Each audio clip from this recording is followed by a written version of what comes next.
来看早起，民众党的总统候选人郭文哲提出5大交通政见强调讲要让公民参加交通改革的会议。国民党的侯友宜是讲要推动公立国小课后照顾全面免费，会当延到暗时的7点偏乡甲弱势囡仔要开照顾专班，强调讲6岁到12岁囡仔国家来顾。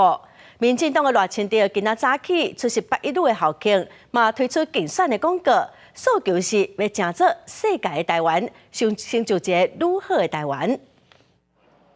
交通问题一直出来，台湾行人安全嘛变作国际关心的焦点。选前剩1个月，民众党总统参选人郭文哲提出5大改善交通问题的政策，加速交通改革、修改法规、公众参与交改会议、中央建立统一规范、地方执行、重大交通建设回归专业评估、健全海空航网、数据治理、绿色营运，而且推动智慧运输发展策略等等。交通数据，你知道可以驱动一个叫这个叫数位，不管是政府的数位治理啊，它的数位产业，数据本身是可以变经济的材料。交通不是只有个人移动的问题，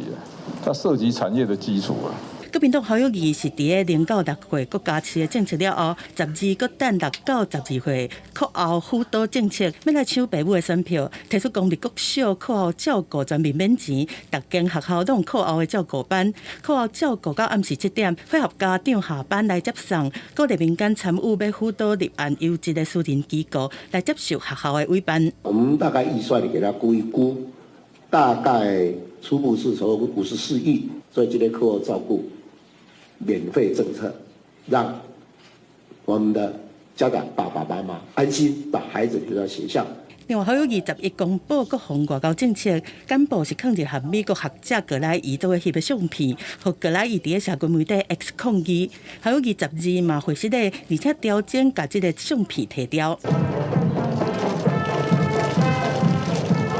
赖清德以副总统的身份来参加8一路120年的校庆，日本剧歌校嘛带台湾做伙演出，近北嘛放出上新的竞选广告，诉求变作世界的台湾，成就一个更加好的台湾，全球点出台湾爱国较自信、团结稳健向前。如今我们亲手打造维护主权与和平，是要拥抱世界呢，还是要依赖中国？